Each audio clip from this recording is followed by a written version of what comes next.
오늘 하나님께서 우리에게 주시는 말씀 누가복음 24장 36절로 49절까지의 말씀입니다. 누가복음 24장 36절부터 제가 봉독해 드리겠습니다. 이 말을 할 때에 예수께서 친히 그들 가운데 서서 이르시되 너희에게 평강이 있을지어다 하시니 그들이 놀라고 무서워하여 그 보는 것을 영으로 생각하는지라. 예수께서 이르시되 어찌하여 두려워하며 어찌하여 마음에 의심이 일어나느냐. 내 손과 발을 보고 나인 줄 알라. 또 나를 만져보라. 영은 살과 뼈가 없으되 너희 보는 바와 같이 나는 있느니라. 이 말씀을 하시고 손과 발을 보이시나 그들이 너무 기쁨으로 아직도 믿지 못하고 놀랍게 여길 때에 이르시되 여기 무슨 먹을 것이 있느냐 하시니 이에 구운 생선 한 토막을 드리니 받으사 그 앞에서 잡수시더라. 또 이르시되 내가 너희와 함께 있을 때에 너희에게 말한 바 곧 모세의 율법과 선지자의 글과 시편에 나를 가리켜 기록된 모든 것이 이루어져야 하리라 한 말이 이것이라 하시고 이에 그들의 마음을 열어 성경을 깨닫게 하시고 또 이르시되 이같이 그리스도가 고난을 받고 제3일에 죽은 자 가운데서 살아날 것과 또 그의 이름으로 죄 사함을 받게 하는 회개가 예루살렘에서 시작하여 모든 족속에게 전파될 것이 기록되었으니 너희는 이 모든 일의 증인이라. 볼지어다 내가 내 아버지께서 약속하신 것을 너희에게 보내리니 너희는 위로부터 능력으로 입혀질 때까지 이 성에 머물라 하시니라. 하나님의 말씀입니다.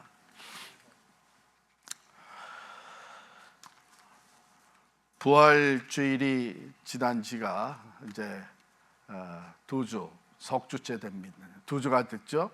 그런데 여전히 이제 부활에 대한 얘기를 여러분들과 나눕니다.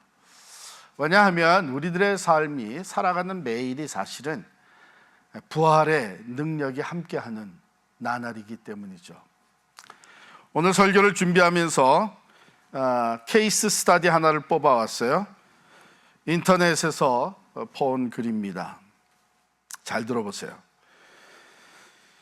10인 이하의 작은 사무실입니다. 석 달 전에 사무실 안에서 큰 싸움이 났어요. 팀장이 바로 아래 과장과 말다툼을 하다가 사무실 안에서 그 사람을 3대 정도 때린 거예요. 손에 들고 있던 플라스틱 병으로 때렸는데 꽤 세게 때렸고 그 당시 이른 시간이라 본 사람은 저밖에 없어요. 다른 팀원들은 다른 방에 있었고 같은 공간에는 저와 팀장, 과장만 있었던 거죠. 팀장이 일방적으로 때리고 과장이 맞다가 그냥 그렇게 끝났어요. 그런데 안 그래도 과장이 팀장에게 계속 찍혀 있던 상태라 이후에도 둘이 화해하지 않고 냉랭한 사이를 오가다가 과장이 일주일 전에 사표를 냈습니다. 과장이 나간 건 자의로 나간 게 아니라 팀장이 사표를 거의 쓰게 한 꼴이지요. 과장에게 연락이 왔는데 그리고 팀장을 폭행죄로 고소할 거라고 그 당시에 저밖에 없었으니 증인으로 서달라고 요청하더라고요. 아직 증인이 필요한 단계는 아닌데 과장이 합의 안 하고 끝까지 갈 거라고 증인이 필요할 수도 있는데 그러면 서달라고 하더라고요. 저는 자세히 못 봤다라고 넘어가고 싶고 또 회사를 다녀야 하기에 팀장 아래에 있어서 그렇게 증인을 서주기가 망설여지는 상황입니다. 어쩔지 모르겠다고 생각해 보겠다고 단칼에 거절하지 못하고 나왔어요. 어떻게 해야 할까요?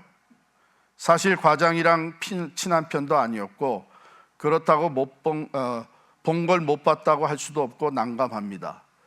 팀장은 과장이 자기를 고소할 거라는 건 전혀 상상도 못하고 있더군요. 증인을 서달라는 게 너무 부담스럽네요. 여러분이시라면 어떻게 하시겠어요? 제가 댓글이 한 50개 넘게 달렸는데 거기서 세 개만 뽑아왔어요. 첫 번째, 해주세요. 역지사지 해보시면 답 나오잖아요. 상대방의 처지에 들어가 보면 답이 나온다는 얘기죠. 두 번째 댓글입니다. 양심을 속이면 평생 짐 돼요. 원글림 선까지 안 오는 게 좋지만 오면 거짓말은 못한다, 본대로 말하겠다. 팀장한테 그렇게 그러세요. 팀장이 가해자니 알아서 합의해야죠.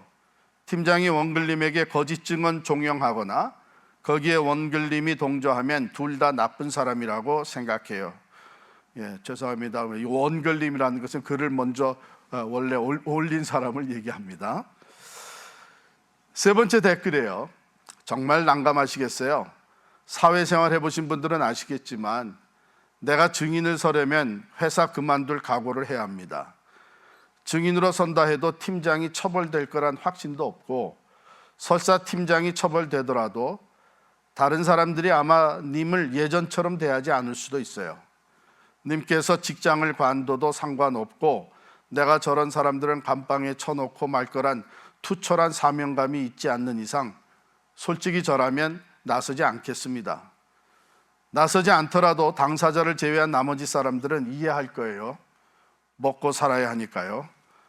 이러한 댓글들이 계속 올라오고 있는 것을 봤습니다. 여러분은 어떻게 어드바이스를 하시겠어요? 여러분 자신이라면 어떻게 증인 서 주시겠어요? 안 서 주시겠어요? 증인이 되려면 먼저 확신이 있어야 되죠. 증인은 본 것, 들은 것 그대로 증거해야 합니다. 그런데 또한 희생을 감수해야 돼요. 내 시간을 내어줘야 되고요. 때로 증인이 되는 것을 방해하는 자들도 있어요. 그래서 해를 당할 수도 있습니다. 그럼에도 불구하고 증인으로 나서는 동기와 이유는 무엇인가?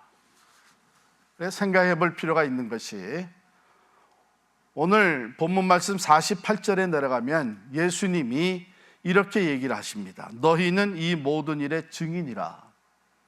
당시의 제자들에게 말씀하셨고요. 오늘 우리들에게 주시는 말씀입니다. 제자들은 어떻게 증인 되어 살아갔습니까? 오늘 우리들은 우리가 믿는 예수님의 증인다운 삶을 살고 있습니까? 본문을 한번 좀 더 우리 살펴보도록 하죠. 오늘 본문은 예수님이 부활하셨던 그날 저녁에 있었던 얘기예요. 그러니까 사실은 부활절에 다루는 이 본문들이 그 당일 안식 후 첫날 예수님이 부활하신 그날에 대한 얘기가 꽤 많이 실려 있습니다. 먼저 그 당일 새벽에 예수님을 따르던 여인들이 무덤을 찾아갔죠. 예수님 무덤을 찾아가서 빈 무덤을 보았습니다. 그런데 그뿐만 아니라 천사들이 전하는 메시지를 받았어요.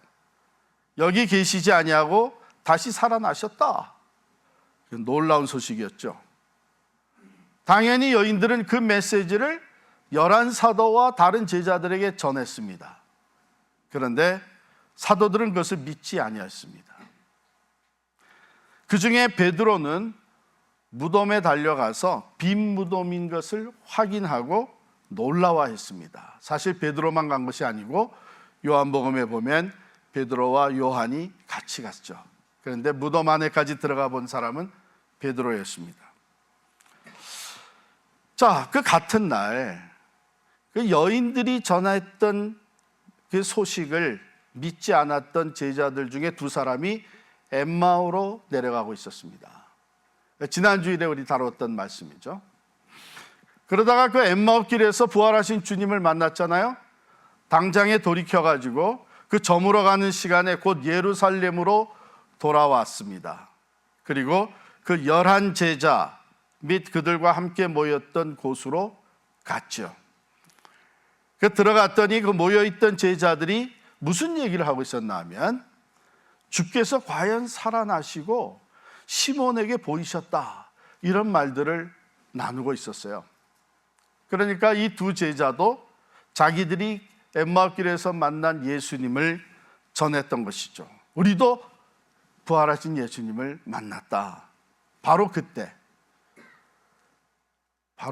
그 저녁 시간에 예수님이 그 그들 가운데 나타나신 거예요. 나타나셔서 오늘 본문에 보면 너희에게 평강이 있을지어다 하고 말씀을 하셨습니다. 그러면 자기들이 예수님이 부활하셨대, 그 부활의 얘기를 서로 나누고 있을 때 예수님이 딱 나타나시면 먼저 뭐라고 반응을 해야 돼요? 예수님이 양반되긴 다 틀리셨습니다. 우리가 지금 한참 예수님 얘기하고 있는데 나타나셨단 말이죠. 정말 이렇게 오셨군요 하지 않았어요.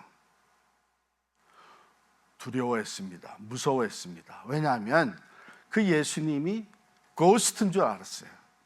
영으로 나타나셨다고 생각을 했어요. 그도 그럴 것이 상상할 수 없는 일이잖아요. 죽었던 사람이 똑같은 육체를 가지고 다시 살아나서 나타난다는 것이 누가 이걸 경험을 해봤겠어요? 그러니까 영으로 생각을 했어요.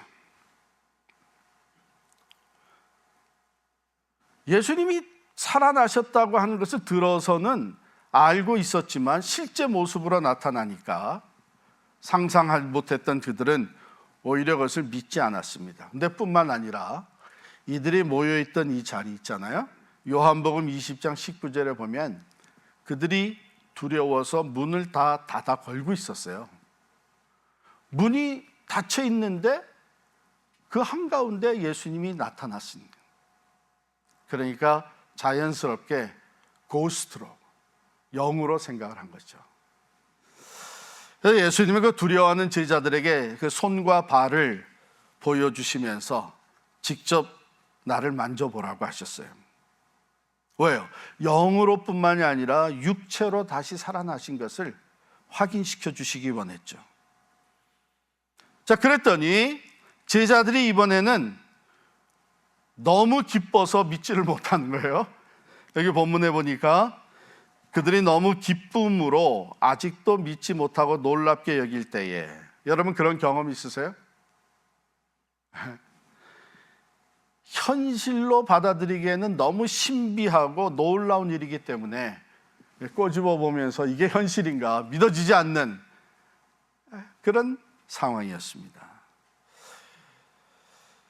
예수님은 그때에 여기 뭐 먹을 거 있으면 좀 가져와라 해서 구운 생선을 갖다 드리니까 그것을 그 앞에서 잡수셨다 그랬어요. 매우 시장하셔서 그랬을까요? 육체로 부활하시고 평상시 같이 식사를 하시는 모습을 보여주신 것이죠. 그래서 제자들에게 육체적 부활을 확신시켜 주신 것입니다.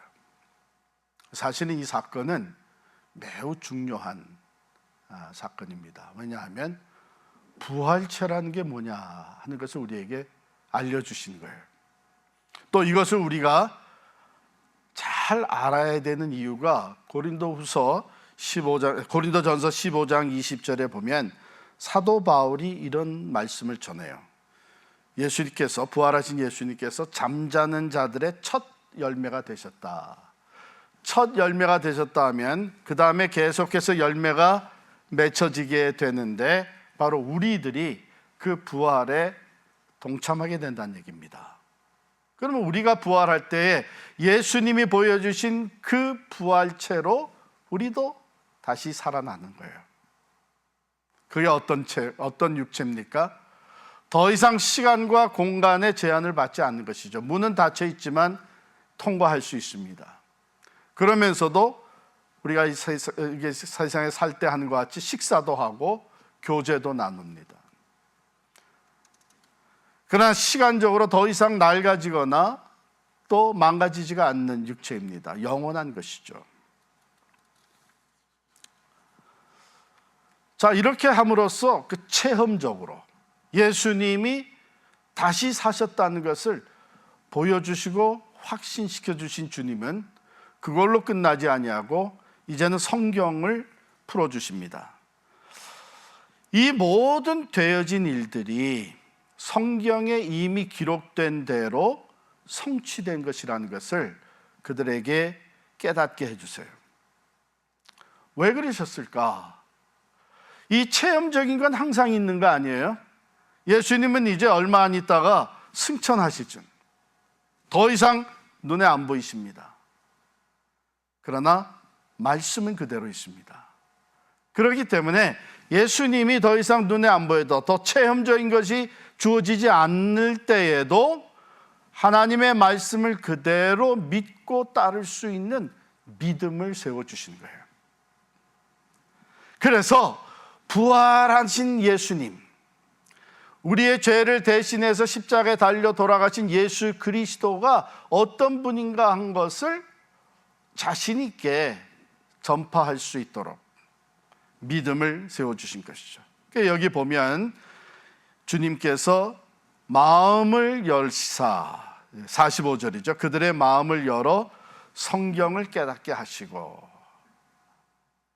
자, 여러분, 우리가 예수님이 믿어지지 않는 사람들도 꽤 많습니다. 교회 다니면서도 정말 예수님이 부활하셨는가, 아니 그 이전에 예수님이 정말 역사 가운데 존재하셨던, 십자가에 달려 죽으시고 다시 사실 하나님의 아들 예수 그리스도, 나도 그분을 좀 한번 만났으면 좋겠다, 체험했으면 좋겠다. 여기 제자들과 같이 부활하신 주님을 내가 한번 만났으면 좋겠다 하시는 분들이 계십니다. 또 우리들 중에 어떤 사람은 내가 성경은 읽기는 읽지만 이게 정말 하나님의 말씀인가, 성경이 믿어지지 않아서 갈등하고 힘들어하는 사람들이 있습니다. 다른 사람들은 믿어진다는데 나는 믿어지지 않는 거예요. 그럴 때 여러분, 어리석은 생각하지 마세요.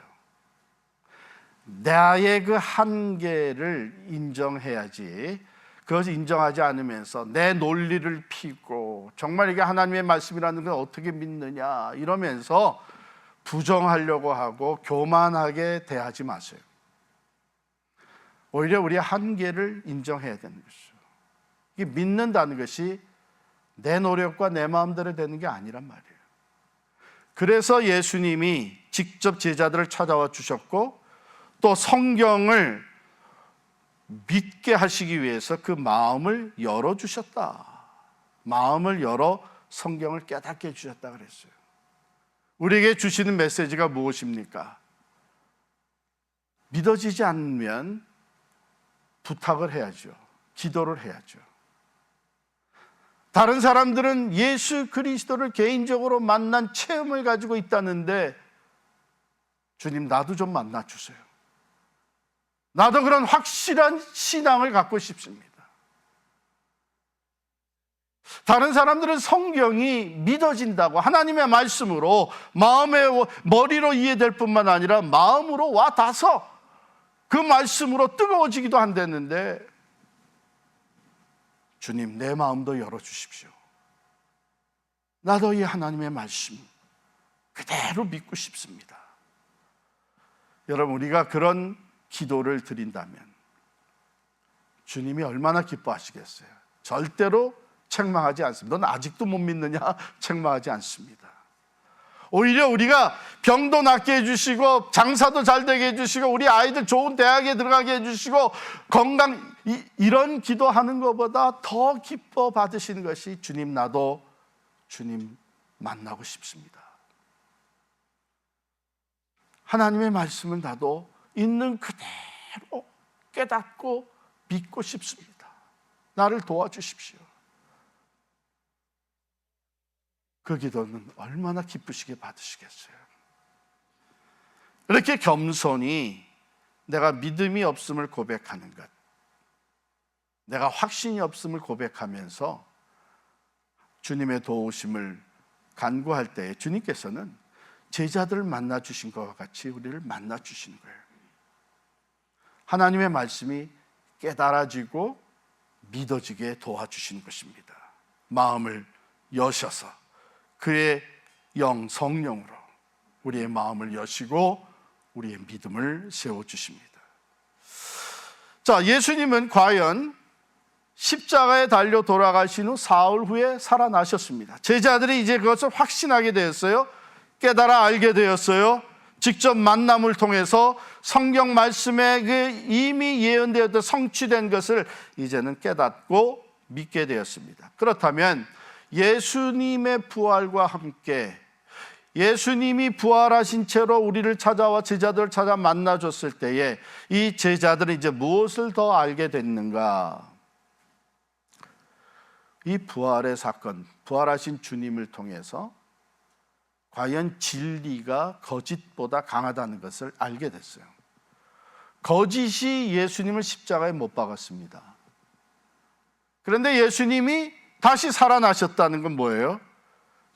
예수님, 진리이신 예수님이 거짓보다 더 강하다는 거예요. 또한 선이 악보다 강하다는 것을 알게 되었습니다. 인간의 악함이 예수를 십자가에 못 박았습니다.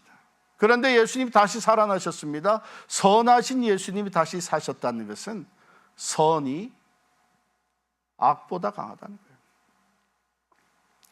또한 사랑이 미움보다 강하다는 것을 제자들이 알게 됐습니다.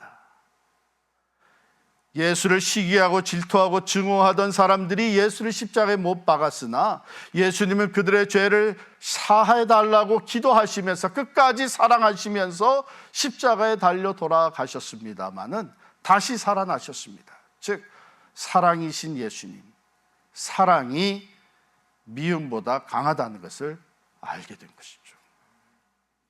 마지막으로 생명이 죽음보다 강하다는 것을 보여주셨습니다. 죄의 값인 죽음을 십자가에서 치러주셨습니다. 그래서 장사 지낸 바 되었습니다마는 사흘 만에 다시 살아나셨습니다. 생명이신 예수 그리스도가 다시 살아나심으로 참 생명은 죽음보다 강하다는 것을 보여주셨죠.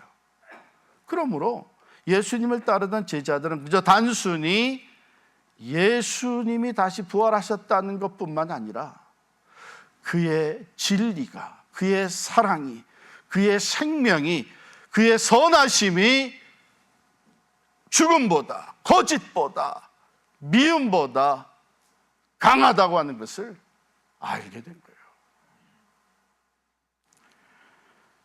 자, 그 후에 예수님께서 제자들에게 사명을 주십니다. 서론에서 얘기했던 대로 너희는 이 모든 일의 증인이라.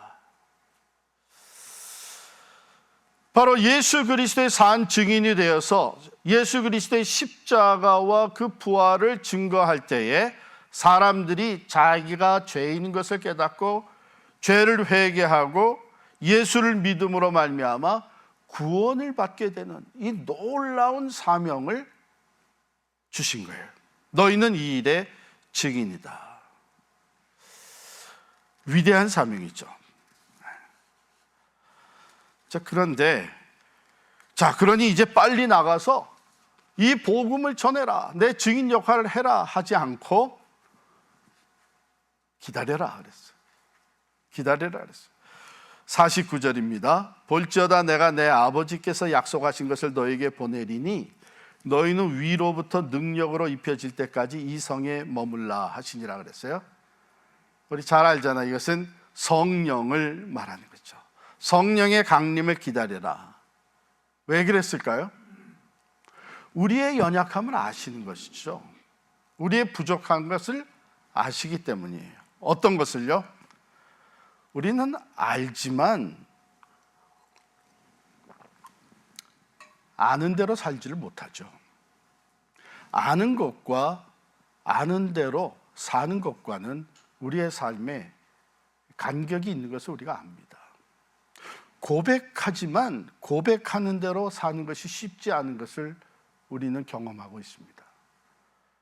보고 듣고 확신하지만 예수님을 만난 경험도 있고 하나님의 말씀대로 이루어진다는 것을 확신하지만 예수의 산 증인되는 것은 쉽지 않다는 것을 우리는 알고 있죠. 왜? 어쩌면 희생이 따른,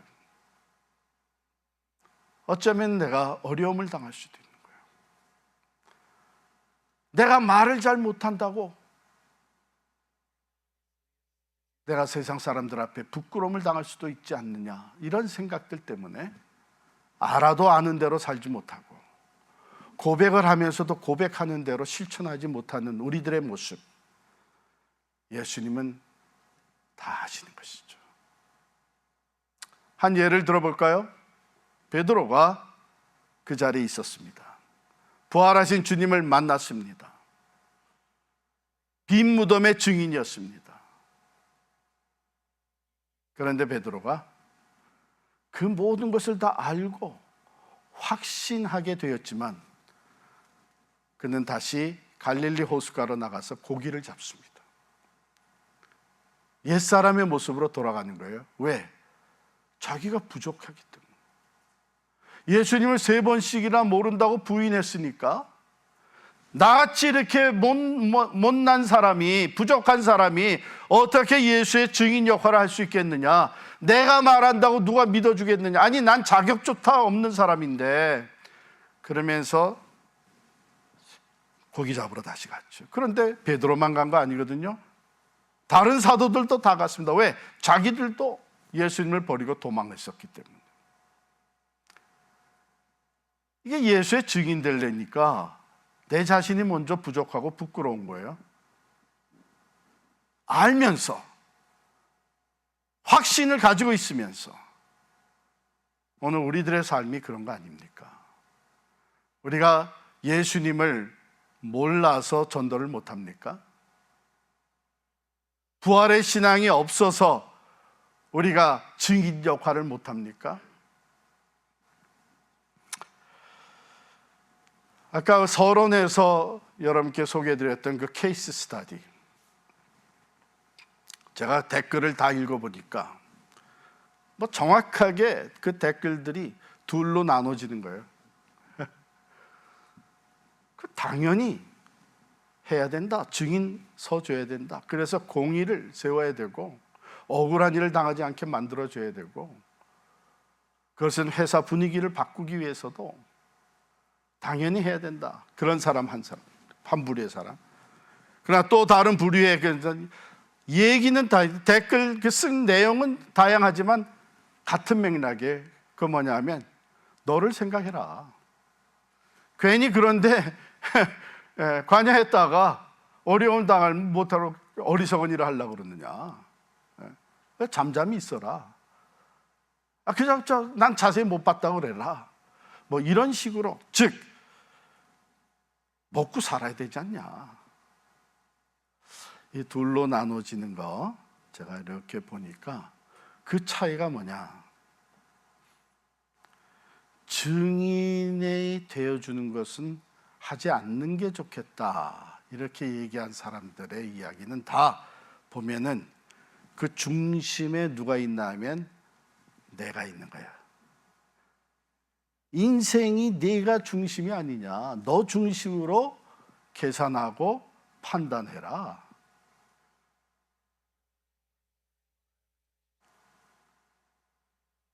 증인 그 못해 해. 모든 게 나한테 유익이 돼야지, 내게 도움이 돼야지, 내가 편안해야지.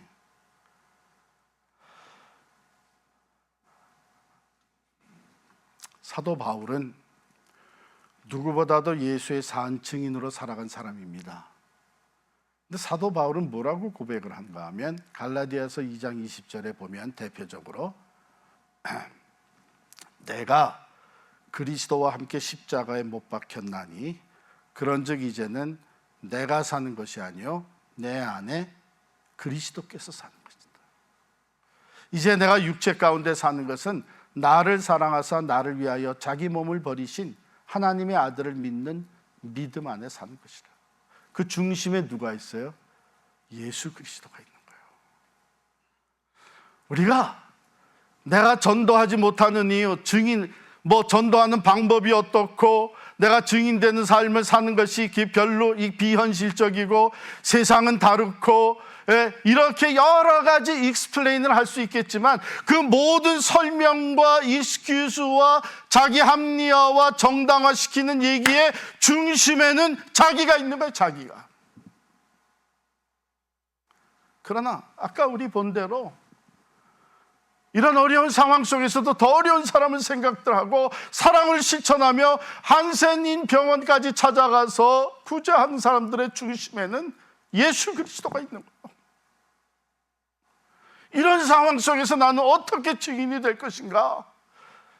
나를 위해서 생명을 쏟아바쳐 주신 나의 사랑하는 주님, 그 예수를 위해서 내가 증인된 삶을 어떻게 살아갈 것인가? 그 중심에는 부활하신 주님이 계신 거예요. 직장에서 있었던 일, 사실을 밝혀내고 거기에 대한 손해배상 받고, 그거보다 훨씬 더 중요한 것이 영원한 심판과 사망에 이르는 한 사람을 영원한 생명으로 천국으로 인도하는 증인이 되는 거예요. 이것처럼 값진 삶이 어디 있겠어요? 예수님은 그 증인이 되는 삶이 우리의 힘으로 될 수 없다고 하는 것을 아셨기 때문에 기다리라고 하신 것이죠. 그리고 약속하신 대로 성령을 보내주셨습니다. 누구에게? 그냥 멀뚱멀뚱 기다린 것이 아니라 이 약속의 말씀을 붙잡고 전혀 기도에 힘쓰던, 증인 되기를 원합니다, 결단했습니다, 그러나 우리는 도움이 필요합니다, 약속하신 성령을 보내주옵소서, 전혀 기도에 힘쓰고 있을 때 마가의 다락방에 성령을 보내주셨습니다. 증인의 삶이 펼쳐졌어요. 그게 사도행전이에요. 성령행전이라고 말할 수밖에 없는 것이죠. 사도행전 2장 31절에 보면은 12사도가 오순절에 소리 높여 외쳤습니다. 예루살렘에서 지금 자기들을 잡아들이려고 하는 그 위험한 자리에서 그들은 외쳤습니다. 이 예수를 하나님이 살리신지라. 우리가 다 이 일의 증인이로다. 성전 미문에 앉아 병자를 고쳤을 때에 사람들이 몰려들었습니다. 하나님이 죽은 자 가운데서 그를 살리셨으니 우리가 이 일의 증인이라. 사도행전 3장 15절 말씀. 붙들려서 공회 앞에 끌려갔습니다. 사두개인 대제사장들과 사기 사두개인의 당파에게 위협을 당하고 있는 그때에 이렇게 얘기합니다. 너희가 나무에 달아 죽인 예수를 우리 조상의 하나님이 살리시고 이스라엘에게 회개함과 죄사함을 주시려고 그를 오른손으로 높이사 임금과 구주로 삼으셨느니라. 우리는 이 일의 증인이요. 이방인 고넬료 집에 초청을 받고 갔던 베드로가 거기서 전도를 했습니다. 우리는 유대인의 땅과 예루살렘에서 그가 행하신 모든 일의 증인이라. 그를 그들이 나무에 달려 죽였으나 하나님이 사흘 만에 다시 살리사 나타내시되 모든 백성에게 하신 것이 아니요 오직 미리 택하신 증인 곧 죽은 자 가운데서 부활하신 후 그를 모시고 음식을 먹은 우리에게 하신 것이라. 의심 많던 그들이 확신을 얻게 되었고 부족했던 그들에게 성령이 임하심으로 말미암아 담대히 증거했습니다. 공회 앞에서 베드로와 요한은 이렇게 얘기합니다. 우리는 보고 들은 것을 말하지 아니할 수 없다. 우리 자신, 우리의 삶의 중심에 두고 보면 그럴 필요 하나도 없죠. 그냥 나 혼자 예수 믿고 천당 가면 되죠. 근데 여러분 그거 아세요? 이 세상에 살다 간 수많은 사람들이 자기가 이 세상에 왜 살아야 되는지를 모르고 자기의 정체성을 제대로 발견도 못하고 땅에 묻혔습니다. 한 번 사는 인생인데 자기가 누군지를 모르고 내가 왜 이 세상을 살아가야 되는지 그 목적조차 모르고 땅에 묻힌 거예요. 대부분의 사람들. 그런데 우리는 예수 그리스도 안에서 다시 태어났습니다. 우리가 살아가는 목적을 우리에게 분명히 말씀해 주셨고, 그 목적은 영원에 잇대어지는 최고의 가치 있는 삶입니다. 예수의 산 증인 되어서 영원한 심판과 멸망에 들어가는 사람들, 영생으로 하나님께로 인도하는 이 사명을 우리가 받았습니다.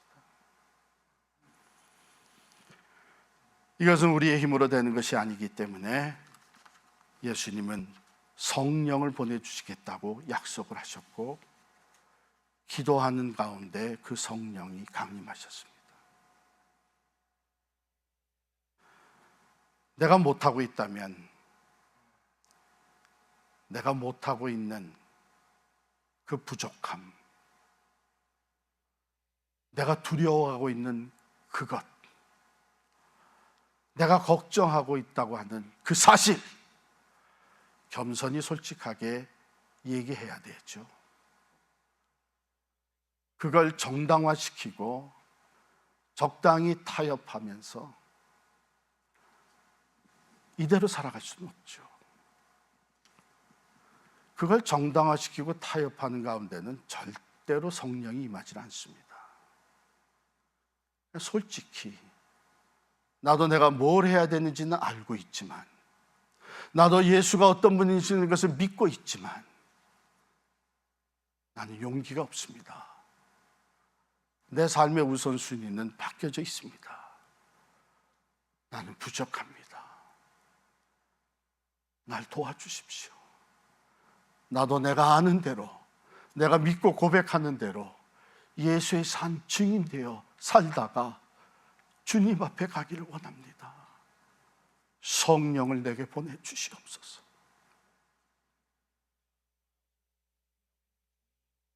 성령을 보내주시는 하나님, 우리 주 예수 그리스도께서 그 기도를, 그것이 진정 솔직한 진실된 기도일진데 놀랍게 응답해 주실 줄 믿습니다. 여러분, 부활하신 주님께서 우리를 찾아오시면 우리의 삶에 평화가 주어지고, 의심의 구름이 다 사라지고 믿음의 확신을 얻게 됩니다. 그리고 약속하신 성령을 우리에게 보내주십니다. 기도하는 사람에게 성령을 주십니다. 여러분, 기도 없이는 성령에 이끌리는 삶을 살 수가 없습니다. 이 시간 우리 말씀을 마치면서 함께 통성으로 기도하는 시간을 갖겠습니다. 제가 이렇게 기도의 제목을 드리겠어요. 혹시 여러분들 중에 나는 아직 예수님을 개인적으로 만난 체험이 없습니다. 부활하신 주님, 나도 만나 주십시오. 이 기도가 필요하신 분들은 그 기도를 집중적으로 하시기를 바랍니다. 나는 성경을 읽지만, 예수를 믿고 성경을 읽지만 성경이 아직 내 마음에 와 닿지를 않습니다. 나도 다른 사람들과 같이 이것이 살아있는 하나님의 말씀인 것을 깨닫기를 원합니다. 내 마음을 열어주십시오. 이것이 필요한 사람들 지금 집중적으로 그 기도를 하나님께 드리시기를 바랍니다. 그리고 나는 구원의 확신도 있고 성경이 하나님의 말씀인 것을 분명히 믿고 깨달아 알고 있지만 증인된 삶을 아직 못 살고 있습니다. 여러 가지 걱정과 두려움이 앞섭니다.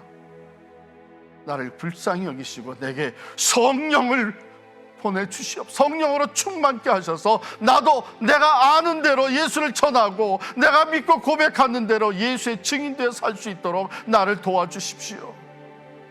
그것이 필요한 사람이 이 시간 집중적으로 그것을 위해서 우리 한 2분 동안 통성으로 기도하겠습니다. 우리 다 같이 기도하겠습니다.